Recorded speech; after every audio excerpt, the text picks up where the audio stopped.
All right, welcome everyone.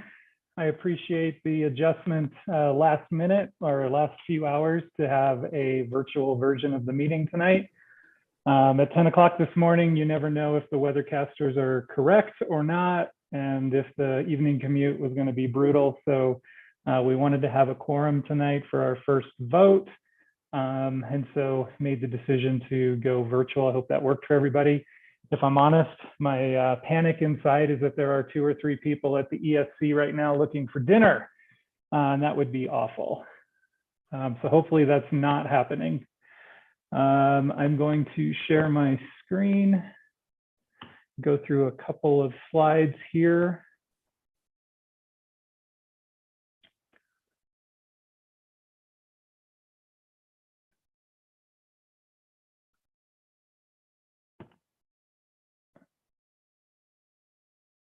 All right. This is our agenda tonight. We'll run through the DAC snapshot as we will be doing every meeting. We are going to have a quick charter update. We're going to have a vote on our UIP simplification report that went out, and then I'm going to turn it over to Aaron to run the majority of the time tonight, focusing on our SAC outreach work this year.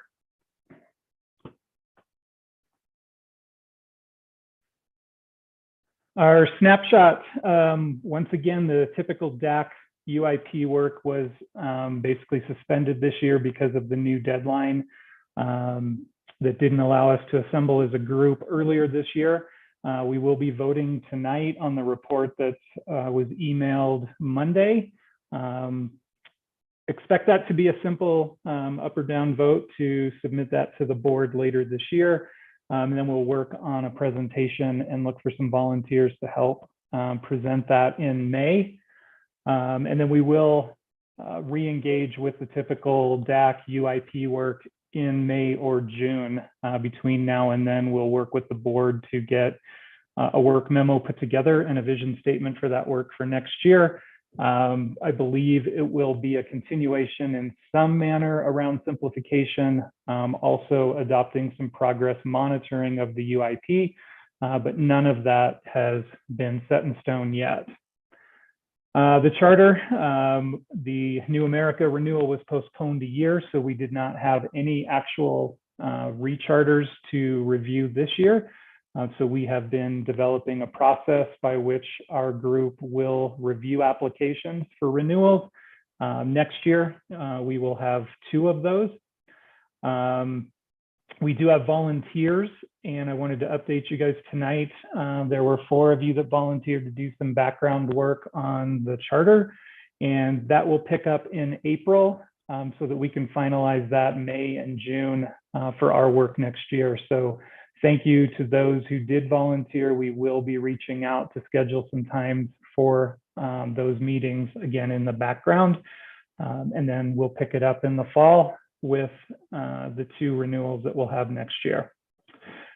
Spending priorities, we're still on a hiatus from that work, if you will. We are working with Jamie and Courtney and by extension, the board to get the vision statement for that work and what we want to focus on as a group. It's been, I'll say, a little bit of a struggle over the years to find our place in the spending priorities recommendations. And so we want to be sure that we get that right. There is a budget update that Susie's team is hosting on March 31st at 4:30. I believe the entire DAC got that invitation. But we will remind you as that gets closer. It is an optional meeting, but it is specifically held for a few of the committees in the district, and we are one of those. So if spending is of interest to you or the budget finance update, please attend that. And then we, meaning Aaron and I, anticipate solidifying the work that we're going to do in May, potentially on a 2-year cycle. So we will be looking ahead to the 23-24 budget year in our next regular work. SAP work, these have been special projects requested by the board. We've not done the traditional statutory work as a DAC. but that is changing now. That's what we're focusing on tonight. And we are in the process of our members attending 7 local meetings for SACs, just to get a pulse on how those meetings go. And then we will begin to plan the work for next year. We believe, again, Aaron and I believe, that recruitment and building this group and getting the diversity across the district that everybody would like to have will ultimately come from the SACs, getting representation from each of the schools across the district as we expand that outreach. DAC administration, that task list was emailed out. I know that we got at least 1 volunteer to take a task, so thank you for that. If you have a couple to, I think it's 6 hours total on one of them, if it's something that you can take on for us, that would be great. We will look at that list to see who signed up and touch base offline about what it looks like to get that done and get you on your way. Any questions on the snapshot where we are today? I can't see you all, so I will give it a couple seconds for a voice. And I'll move on. UIP. So we have a vote tonight, which is kind of a big deal. DACs across the metro area that Aaron and I have interacted with traditionally have votes on deliverables that focus areas or committees, as you may know them, present the reports or the findings or the recommendations to the whole DAC, and the DAC votes on the approval of that work so that it can be submitted to their board. This group has not done that in the 5 years that I have been a member, and Aaron and I want to change that. That's in the spirit of transparency and inclusion of all members. So as you know, we've spent a little over a year working on simplification. We've spent quite a few meetings focusing on the content that was sent out ahead of tonight. The report was blue in color, and I want to give one more shout out to Lynn, who is with us tonight, for dressing that up. It looks fabulous. It's really nice to have someone with talent in our group to take some of that workload and run with it. So I'm going to stop sharing my screen. We do have a quorum. We have over half of our voting members attending tonight. And I'm going to ask for either a hand raise through the reactions in Zoom or a physical hand raise so I can see you on screen. And if you just give me a minute to notice your name and make a note, or hopefully it'll just be an overwhelming yes. But I would like a motion to vote to submit the UIP report to the Board of Education as it's written. Could I get someone to make that motion?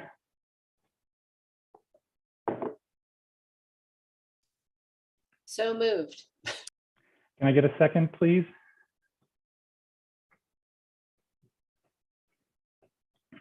Thank you, Stephanie. All in favor of submitting the report as written? My hand is up. That is 100% of the voting team. Thank you very much. That was painless.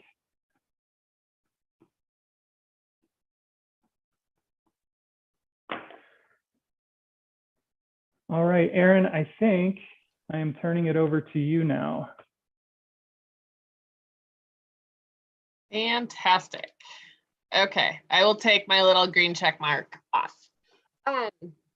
All right, so tonight you guys were hoping to dig into the SAC work much more explicitly.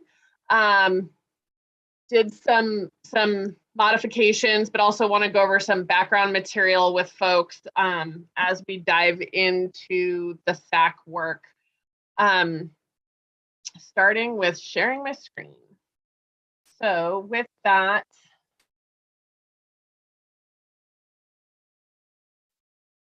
okay. Folks see that? Did that come through? Great, thank you. Wanting to just kind of provide an overview again of where we think the SAC work is going this year. Oh, looks like we have a little Wait, no, it is still just 2022. Apologies, apparently I've written the rest of this year off.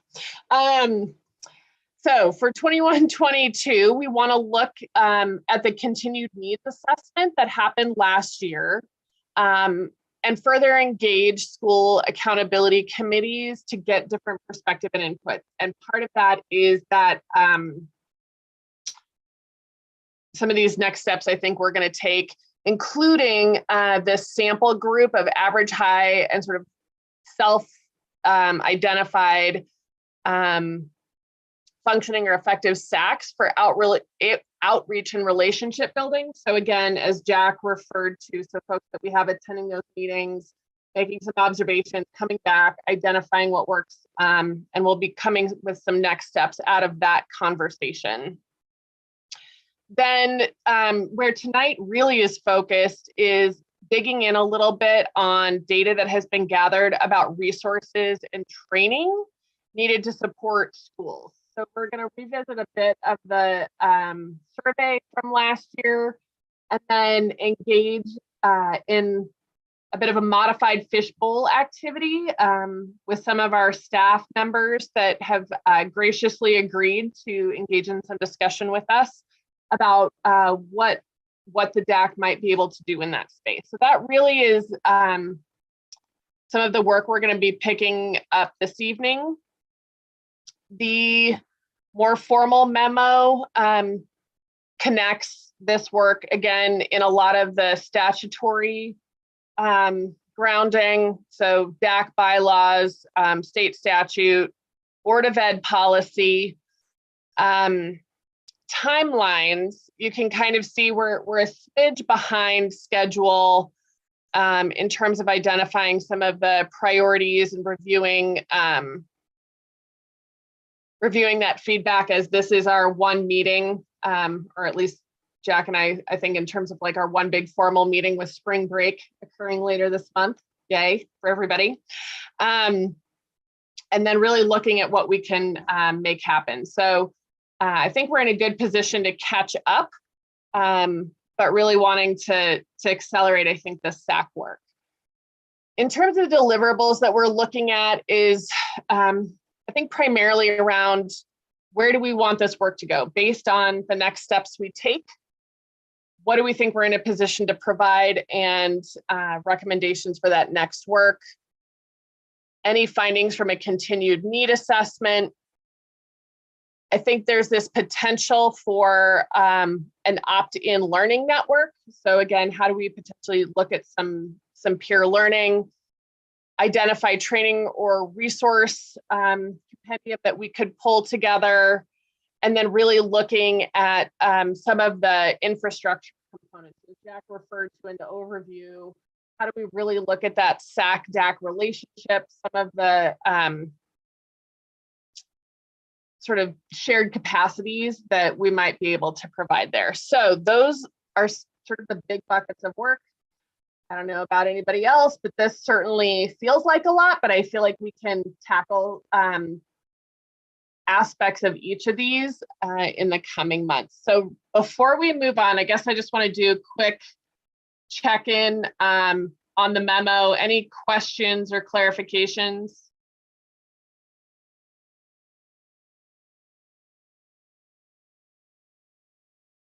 Nope. I know the policy stuff is always everybody's favorite, right? It's always the good stuff. So real quickly, would just like to kind of do a quick current state, what we know. A lot of this is, again, looking at, what are school accountability committees charged with? Apologies, real quickly, one other thing I realized that I'm wanting to do is share this slide deck with you all. So if you look in the chat here, I'm going to share this deck as a Google Doc, and the areas where it's hyperlinked, if you want to dig in more, please feel free to hop in there. So real quick, just want to share that with you all.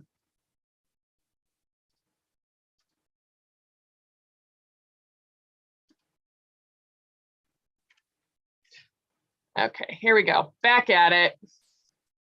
So one of the big significant differences between the DAC and the school accountability committees has to do with charter.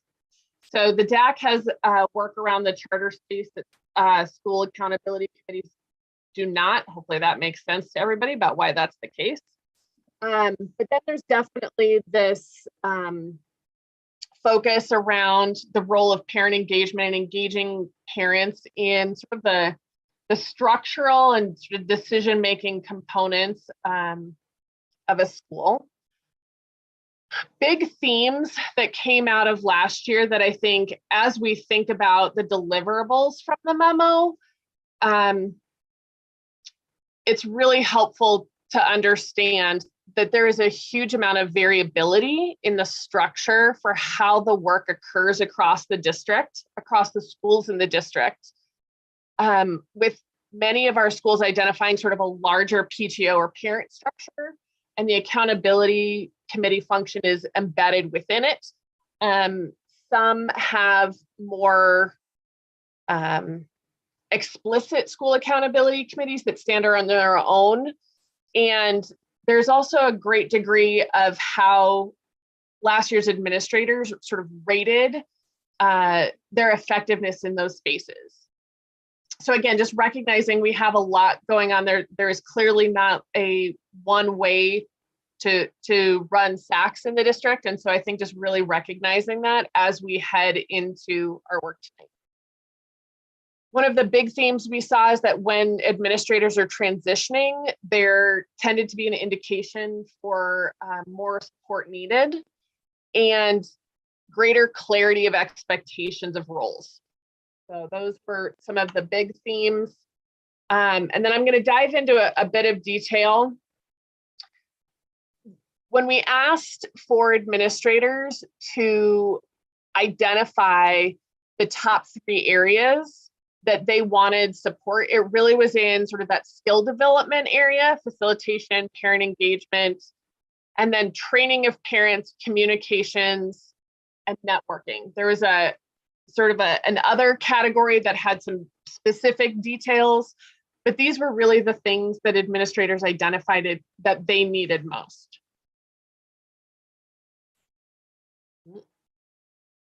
Sorry, my mouse is running away from me this evening.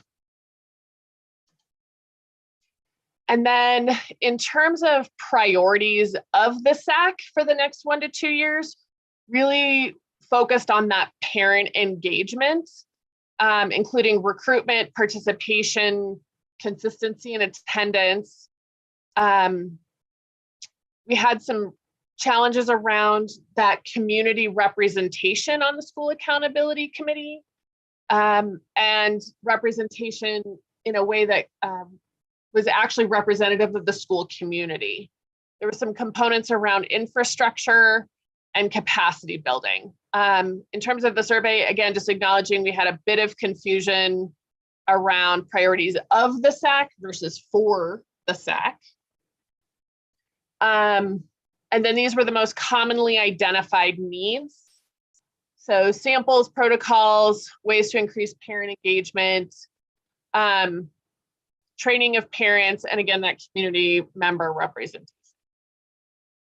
So real quickly, before we jump into the next thing, I guess just wanting to do a quick clarification. Again, hopefully this is not new to any of the folks here.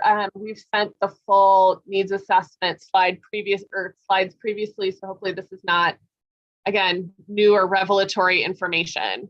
But just want to pause for a moment. Any questions, clarifications? Nope. Awesome. Okay. So with that, I actually am going to skip this slide for a moment and actually start out with our modified fishbowl activity. So the idea of a fishbowl is that in a live session, we would have a group of people in chairs in an inner circle and a set of observers on the outer circle. For the purposes of our Zoom activity today, we're going to use the Fishbowl as folks having their screens on, and observers will be on the outside having their screens off. And the question that we've asked for some of our district staff folks who have been involved in either sitting on accountability committees, running accountability committees, having to maneuver, facilitate.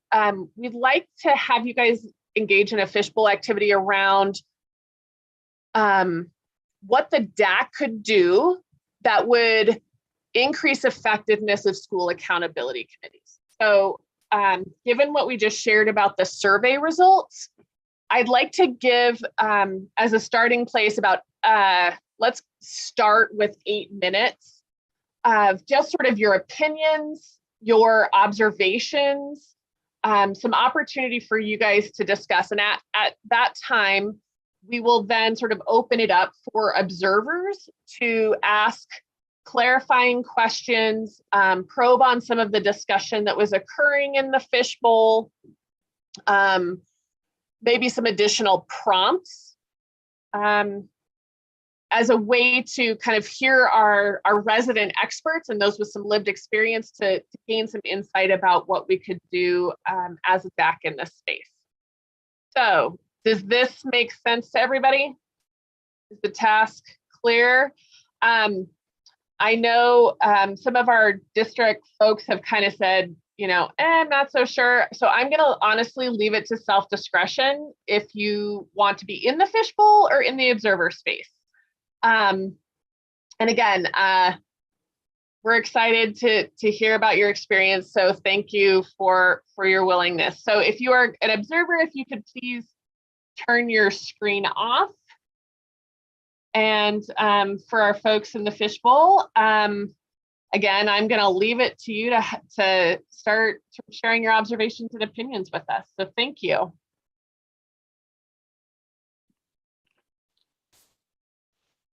I'm happy to start us off. I have been a SAC member in multiple different capacities over the course of my time as an Adams 12 employee. I started actually even as a student on a school accountability committee back when it was called school improvement teams, and then was a staff facilitator of a school accountability committee, and then was a principal leading a school accountability committee. I think one of the places where I can really see some DAC partnership is, especially at the high school level, it's always a challenge to find parents who can really commit the time to engage in academic conversations. Not that parents don't want to engage in, conversations about their students' achievement levels, but it tends to be very specific to their individual child and to some of the activities and extracurriculars that they're involved in. And some of the more school-wide initiatives, having a framework for how we market that and how we get parent involvement, that's a place where I think our DAC partnership could really be advantageous.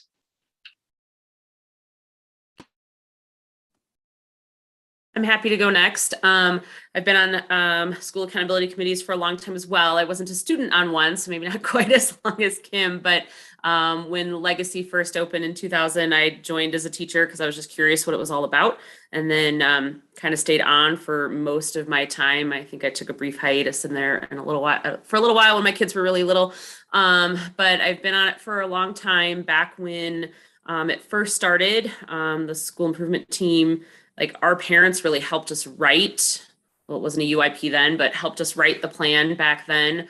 And, some of the things that you talked about here tonight about training and things for that, I remember going and sitting at the ESC and going through training with some of my parents and really learning about the UIP and what that work was like. And then slowly we kind of drifted away where the school did more of that work, because I think it was challenging for parents to talk about to provide suggestions, right, on teaching activities and things that we could do to improve some of the educational pieces. And so they felt less like they wanted to help write that and more that they wanted to just sort of be in the know, and they sort of approve it. And we talk about our data every year, but now that I'm in the work as a principal and kind of leading that work, I still wonder what we could be doing more in terms of helping our parents really understand the UIP.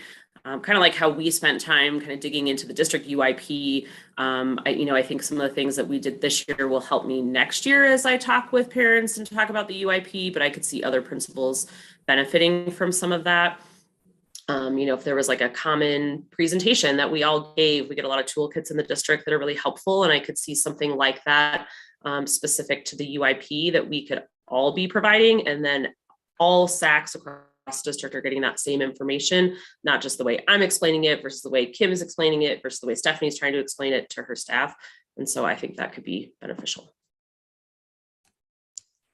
I'll jump in and just add to your thinking. I actually have never sat on a building SAC. My work has only ever been through the DAC, but just kind of thinking about the things that principals were identifying as sort of their top priorities, that skill development piece. And then what Sarah was just talking about, the two things that I really thought of that seemed to be maybe most beneficial, what the DAC could potentially do for SACs is providing some structures, right? So saying kind of like, here's the structure of the work at the district level. How can we translate that to the school level?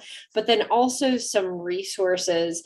And I was thinking of that in two ways. One is potentially having something like, sort of like one pager type things of understanding a UIP, understanding, right? That could either be for the school principals and people, school staff to look at, or maybe also translated for parents who are on these committees.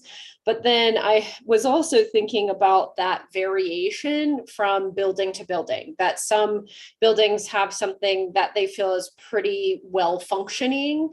And so kind of the idea of differentiation, right? Like, okay, that can help create some sort of a guide and give options or paths. And so a principal says, man, I really need help with X. I really need help with just getting parents engaged. They go to this guide and it says, okay, try these 4 things, right? If this is the case for you, try these 4 things. I really need help with just explaining UIPs. Okay, you go to this page and here's these, kind of quick little options for how to do that stuff.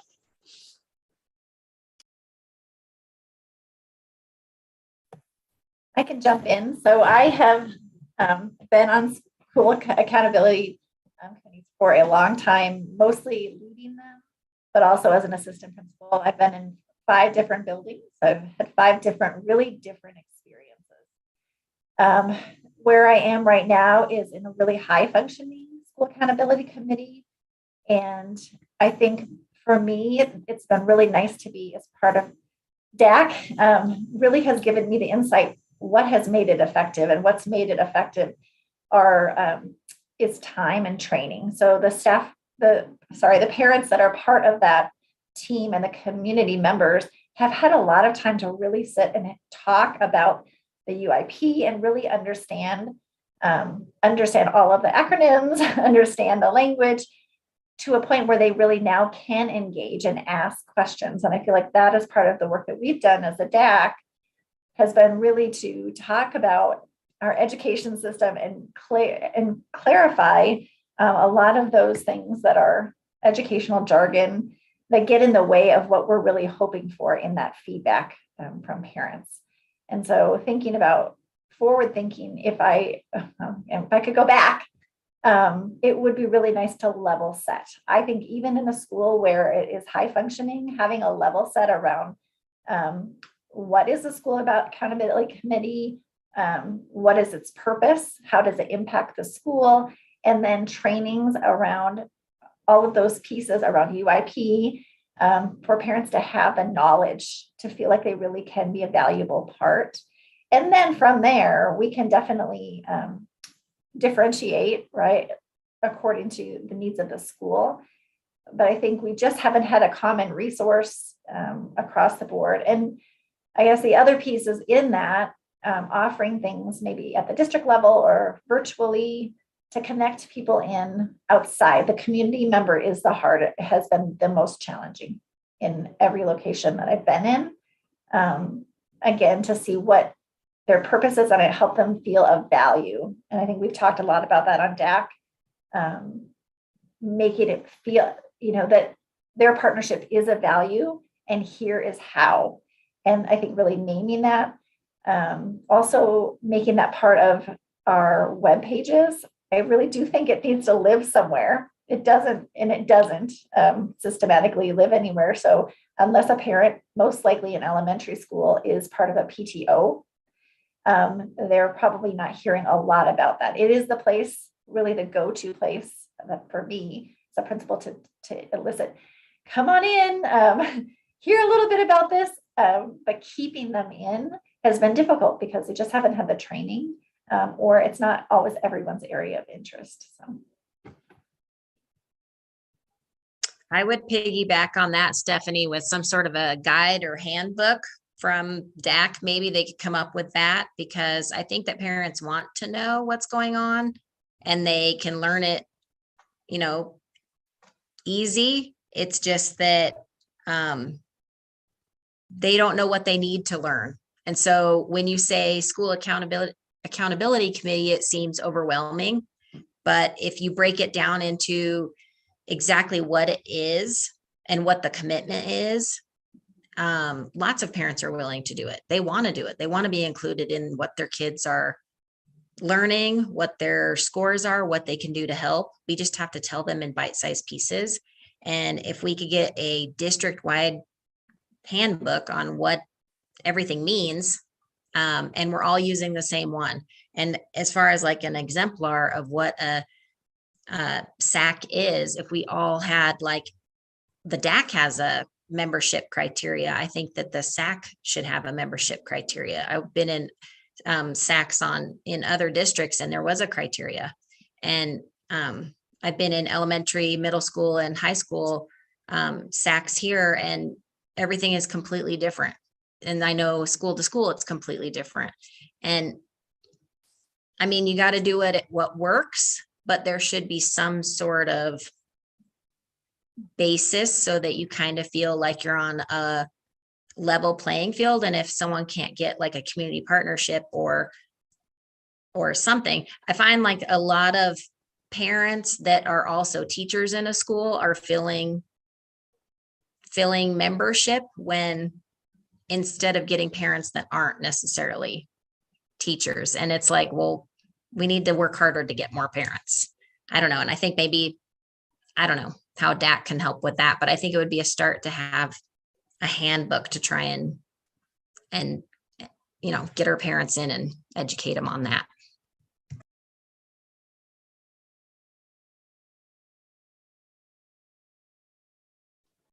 Well, that was a fantastic start. Thank you to each of you for sharing your perspectives. I think definitely saw that resonated in the survey results.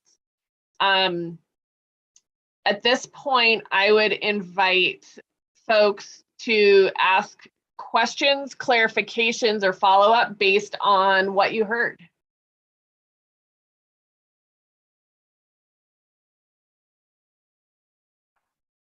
I don't have a clarification. I do think, as I'm listening to everyone, there are some schools obviously that have more functioning SACs than others.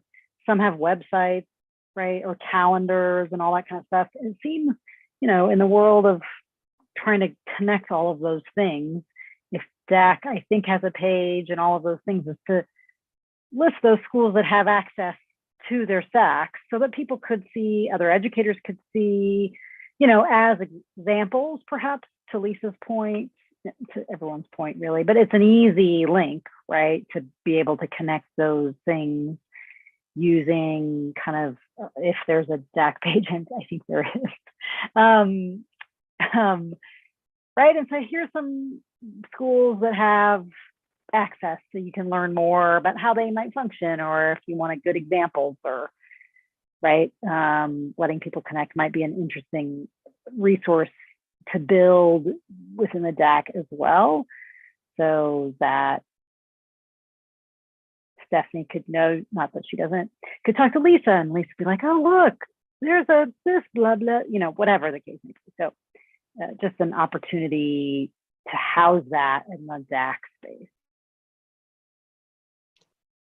I'm going to throw one more sort of prompt question in this space. So I think for the purposes of like this part of the conversation, again, want an opportunity to leverage the expertise of our folks who have lived or are actively living this in our district, because then we are going to break out into an activity, I think, Tara, where we are going to like move more on like, all right, and now we want to do this.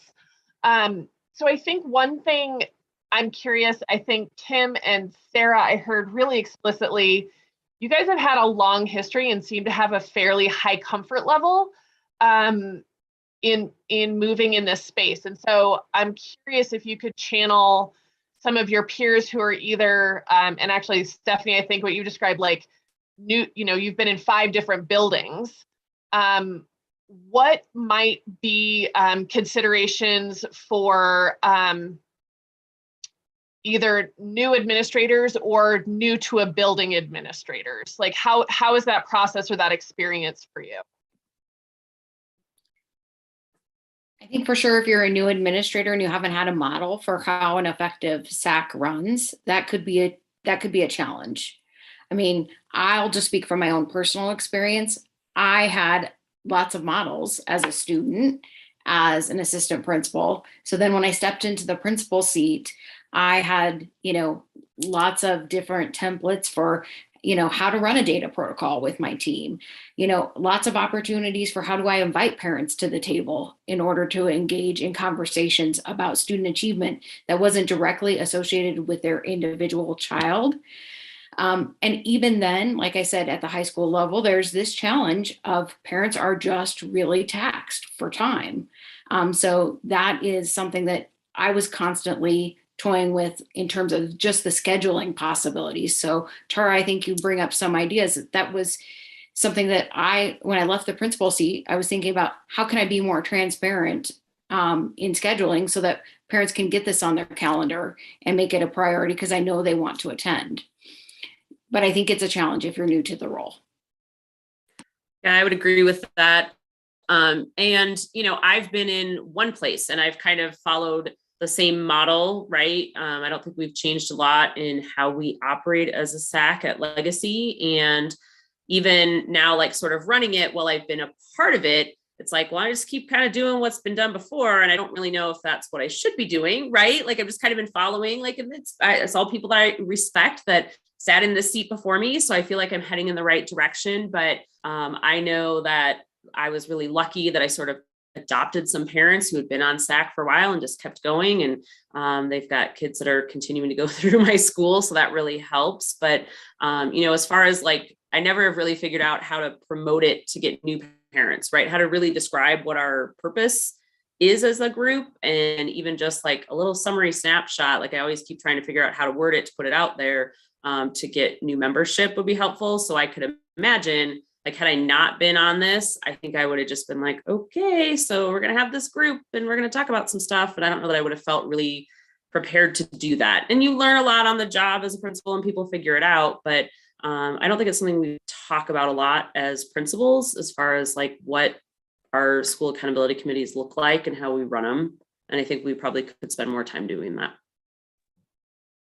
I would add on that really as a new principal, that's the need. I was very lucky as an assistant principal to see an effective SAC team. And so I had, a vision of what I wanted it to look like ultimately from that first experience.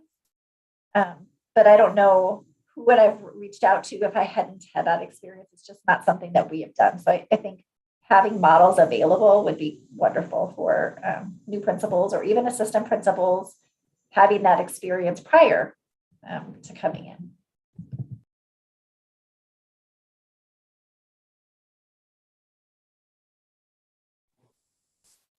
So Jack, you want to say, oh, go ahead, Jessica.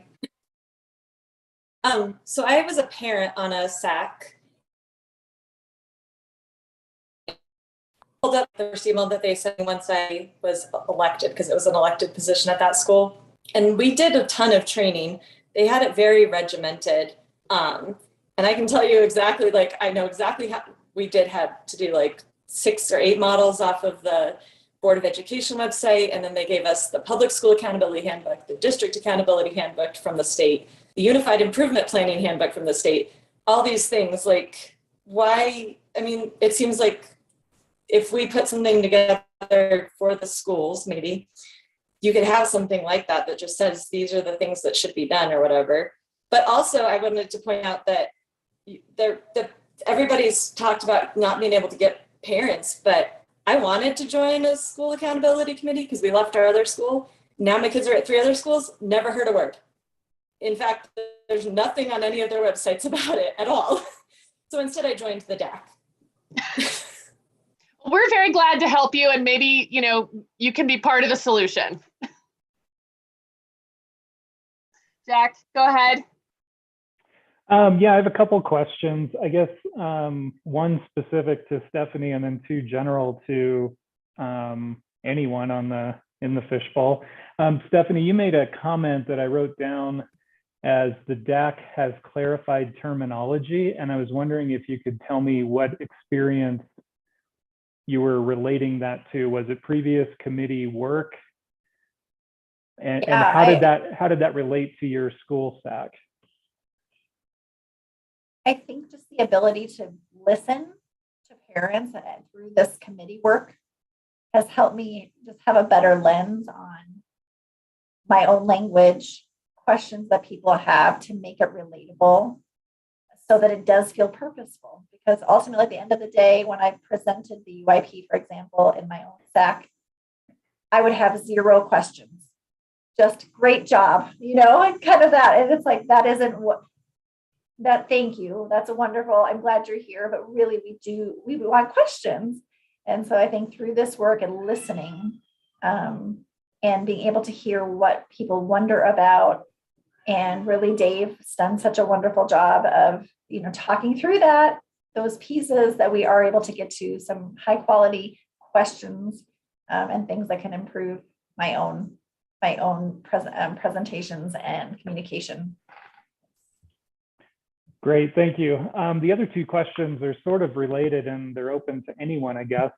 I was not the parent. I mean, one guy's story, I was not the parent to get involved in the schools. And my wife would go in and, you know, fight for a place on the school party committee in elementary school. But the 5-Star Leadership Academy is really what struck a chord for me, where there was this opportunity to come in and learn about the districts. And so I wonder if there is a similar opportunity at the school level to offer a condensed or smaller version of that. I know it's one more thing, but if that's a way to reach parents who might have an interest in the inner workings of a specific school. And then sort of dovetailed into that question is, what other parent groups, you know, whether it be boosters or, you know, sideline parent cheerleaders at sporting events or band parents that might exist where you could tap and start conversations formally that might intersect their existing interests. And that, Aaron, you can tell me if that's better suited for our breakout room, but I'm just curious at a higher level or a general answer, what kinds of groups or recruiting would be available.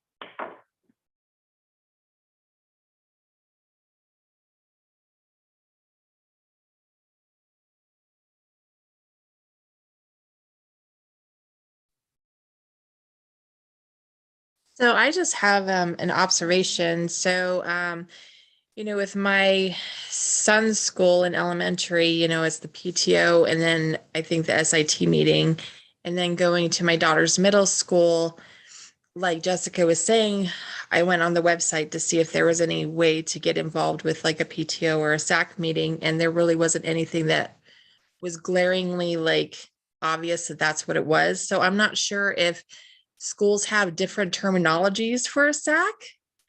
And so that would be helpful as a parent to know if a SAC is a SAC, if they're jumping from school to school, like what is what? Because I also feel like, and it's partly my I know it's my responsibility, but like in the elementary school, there's a lot of opportunity to be involved. You can volunteer, and you're in that school for like 6-7 years per child. And so there's a lot of opportunity to learn the staff and get to know the principals a little bit more. But once you get into middle school, there's the principals and the assistant principals, and I'm not really sure who to connect with to even ask those questions. It just feels very intimidating to me going from elementary to middle school with all the different teachers, because, you got the homeschool teachers and just 1 or 2 teachers that you have to deal with. But when you're in middle school, you're dealing with, 7 or 8 different teachers and different semesters. And so it's a lot of information for a parent transitioning. And so maybe just, at those 6th grade or 9th grade things for somebody to say, hey, parents, this is how you can get involved and this is what we're looking for. That would be helpful too. And I think you've identified, something that is a challenge. And in some of the survey data, I haven't seen it all, but I do think schools call it by different names. I'll just say, at Horizon, we had an acronym. It's called the Horizon Improvement Team. It was called HIT, and that was our SAC. But you wouldn't know that unless you were a Horizon parent and were reading the newsletter. So if you just went on the, website and were looking for School Accountability Committee, that would be tough to find. And there's probably some messaging that we need to clean up in regards to, how we frame that for folks so that people can find that easily if you're just looking and you're under the frame of, I want to know what the School Accountability Committee is, and I want to be a part of that, because that's a structure that I know every school should have. Well, and so one of my kids is at Horizon, and I was looking for anything, and even the meetings, they only have like, it doesn't really tell you what it is or when. I mean, it tells you when it is, but that's it. Like once a month, it tells you when it is, but it doesn't tell you what it is or that parents should really join, or that's a good way to join, or a way to join, or anything. So I think they need to be more clear about like ways that parents can get involved. Like it needs to be spelled out for parents to make it super easy. Okay, so I'm going to call like a facilitation. I'm going to make sorry. You okay, Jessica? Maybe I'm the one cutting out. I just want to do a quick facilitation call because I do want to start focusing our energy on things that we can start doing as a DAC. So I think one of the things I would really like to just call out right now is in terms of where we're putting our energy, there are things that are the district staff lane. And while I am so very grateful to our district staff that participated in our Fishbowl, there's a lot of things that are very outside the lane of the DAC to be able to influence. And these are things I think, Jessica, I'm going to use the example about like naming conventions, website protocols. These are all things that the DAC, not our lane, y'all. So that said, I would like to focus our energy more towards things that we can affect change around. So with that, I'm now going to go back to my previous slide. So apologies for the. Hey, Erin, I'm just gonna offer something in kind of disagreement a little bit, partly because now we may not have influence 100%, right?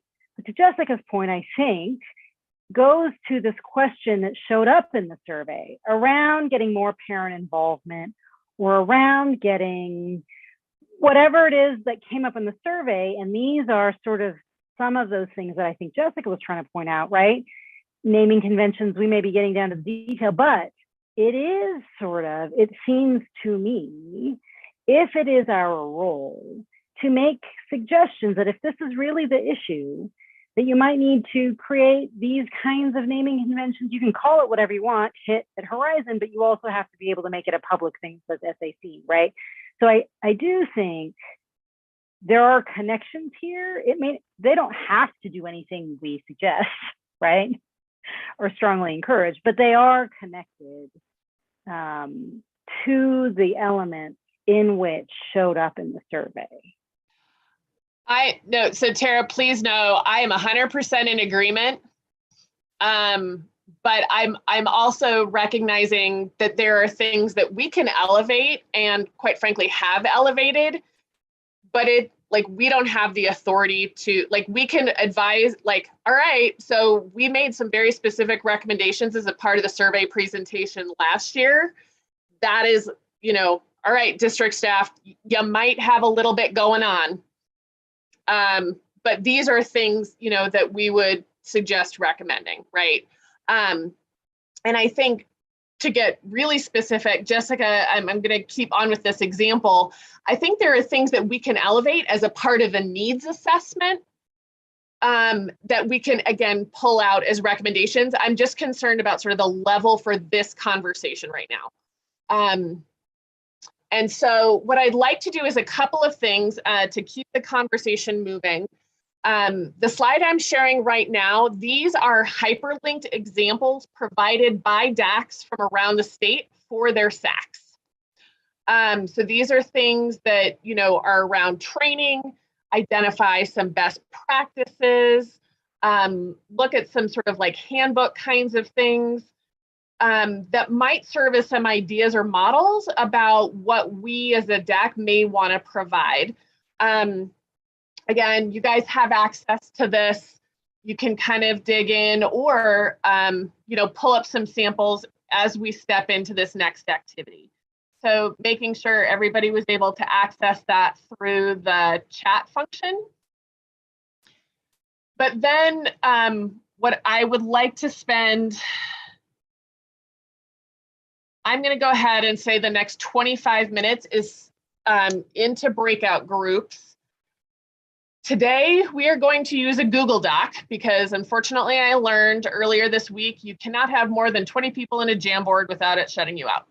So we're going to use a different vehicle for today, but basically to start digging into these ideas, very concrete things about what we as a DAC might want to pull together. So that really is the ask within your groups. And then I think as, like many of our things, use the information that's been provided to you, use the links and resources that have been provided, and then note any areas of clarification or sort of follow-up. I think I'm going to use, Lisa, your example around requirements for SAC membership, which there are. So hey, let's make sure to include that. Or what other sorts of things might we want to ask questions about. So please put in those areas of clarification. And then Jack, are you ready to move us into breakout groups?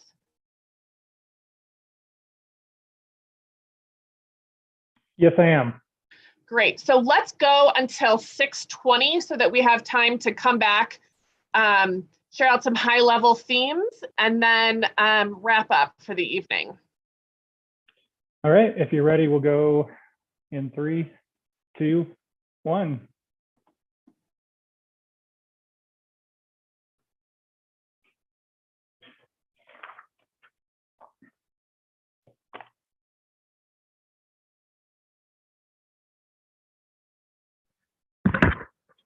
Jack, you're not in the room. Yeah, I was waiting to see. I wanted to make sure everybody got into one. All right, thank you.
Jamie, are you able to see your room or to enter the breakout room?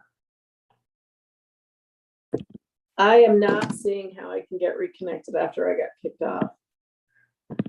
I'm going to assign you now.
Laura, would you mind reporting out? Sure. Okay. Thank you.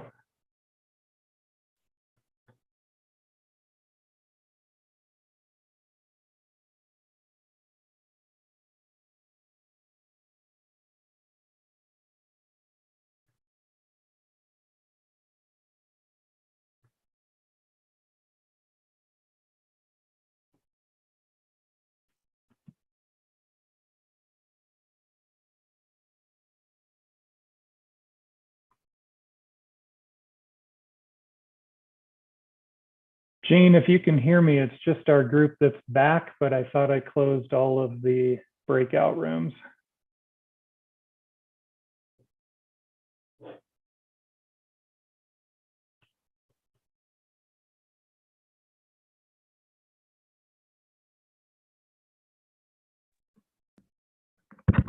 We did. It's just counting down. It looked like there was a 75-minute timer on it. Or 75-second timer, I'm sorry. All right, they're coming back now. Thank you.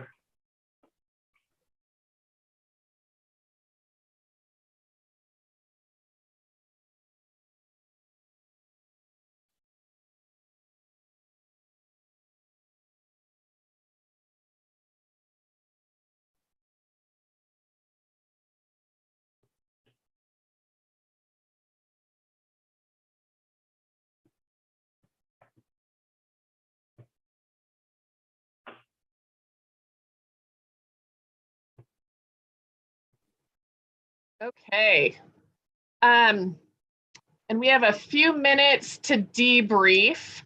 I think I'm gonna start. Do I have a volunteer from our group one who's willing to maybe summarize some of our takeaways and observations?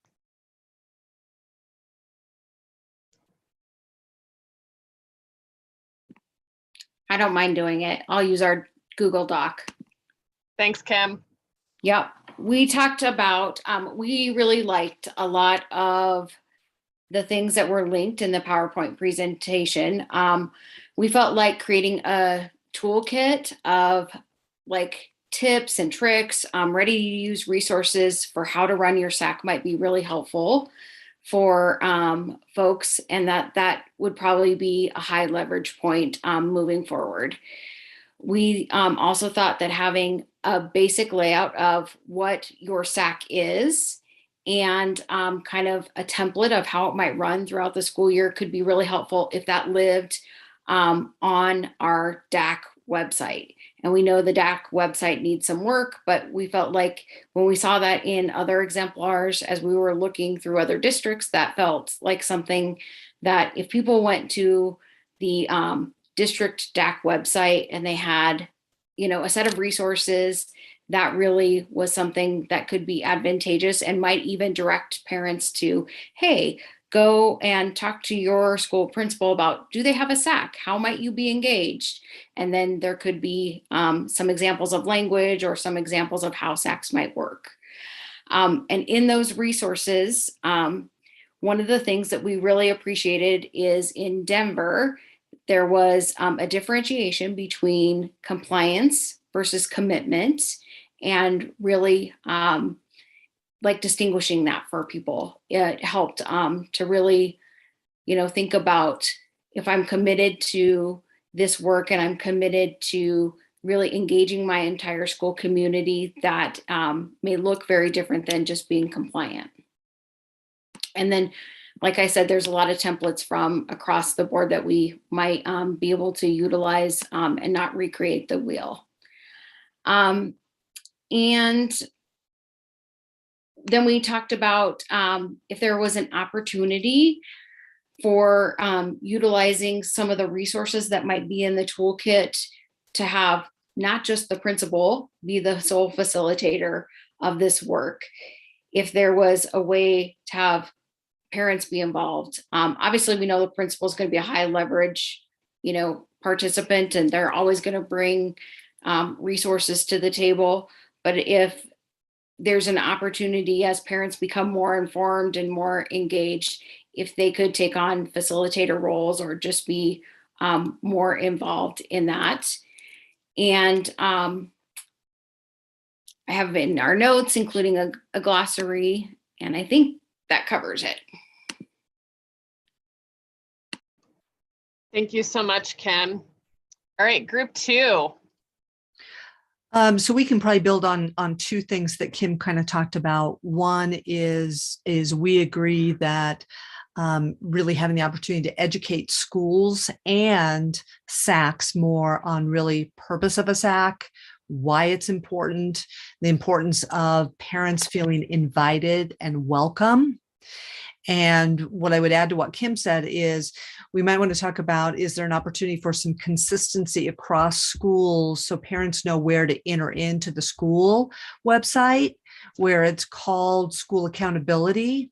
And then if a parent clicked on that, then the school can talk about what they call it in their community, as well as the contact person within the school to get more information, whether that's building principal or whether building principal has a parent identified or who that person might be, so that they can, learn more about it. We talked about, some parents really just don't have the time that most PTOs require to be super involved. And this is another opportunity for parents, and an important one. But again, that importance of parents knowing that they are invited and they're welcome is really key. We talked about the training needed, and building on what Kim said, we also talked about maybe the opportunity to create some screencasts where maybe district staff builds out some of the content. The DAC would link some of the things maybe from the PowerPoint, best practices, things that are working across the metro area in really recruitment of parents, but also recruitment of community members. We know that in many schools, that community member is the hardest role to fill. Talked a little bit about, in addition to having parents act as facilitator, that having students be able to come and be a part of it to talk about how this really plays out in their day-to-day experience, because that's why we're all involved, right? Is because it's about the kids. But also providing opportunities for staff members to be able to come and really share their perspective as well. Our teachers are also living this life every single day. And so their voice is important. And then we talked about that might there be an opportunity for principals to be able to have some really genuine dialogue with one another about what's working in this area, where their challenges are, to have an opportunity to learn from one another, and then for them to be able to see some of the resources that are available to help them. So we talked about whether that might be time at a level meeting, or whether we talked about that might be another opportunity, whether it would be, an optional office hours. I think there's different options there for us to explore. So I think that's probably the key pieces from us. Thank you so much, Priscilla. All right, I think, Jack, that leaves you. And it's actually, I was volunteered. Sorry, Jack was the moderator of whoever's your reporter. Apologies, Laura. Did not mean in any way to. I just happened to be the one that took the notes. So I will just add 3 things, because a lot of what group 1 and group 2 have already covered, we also talked about. So one thing that I don't think has that came up in our group was within this guide, or creating templates for SACs, to make sure that there's some special attention paid to scheduling, because it was brought up that oftentimes parents will be have kids in multiple schools and willing to volunteer for multiple SACs. And so kind of just an attention to those kinds of things when SAC meetings are scheduled, that it's not overlapping with the area elementary or middle school or high school, depending on where you are. And then let's see, we did spend a little time talking about the space of newer principals and maybe providing some sort of onboarding kind of system for folks that are stepping into a school, and just some additional support around running SAC meetings, and some getting some comfort around that for newer building leaders. And then the last thing that I'll say that I don't think has come up is a possibility of offering to parents who are on building SACs opportunities to potentially join in on some of the DAC meetings when we are back to our usual work, that it could maybe provide some help or some benefit, getting that larger picture, and then having a deeper understanding that could benefit them in their buildings. And for my group, is there anything that I completely missed over? Okay. Okay, and with that, I would just like to thank all of you for continuing to engage in this conversation. I think this is one of the spaces where there's the most potential for exciting new work. So with that, more to come. Clearly no shortage of ideas, and we'll take all the information gathered here tonight, figure out some packaging, next steps, our SAC meeting debrief. And with that, Jack, anything else as we wrap up this evening? No, other than a repeated thank you to the attendees tonight and the Fishbowl members. We appreciate that. One more shout out to Lynn. I love the report, so thank you for that. We are off the rest of the month. Our next meeting is April 13th, and weather permitting, it'll be in person at the ESC. So we will see you in a little over a month. It is on a Wednesday. Let's hope the weather holds. Thank you, everybody. Have a wonderful break. Hope everybody gets some rest and rejuvenation, and we'll see you next month.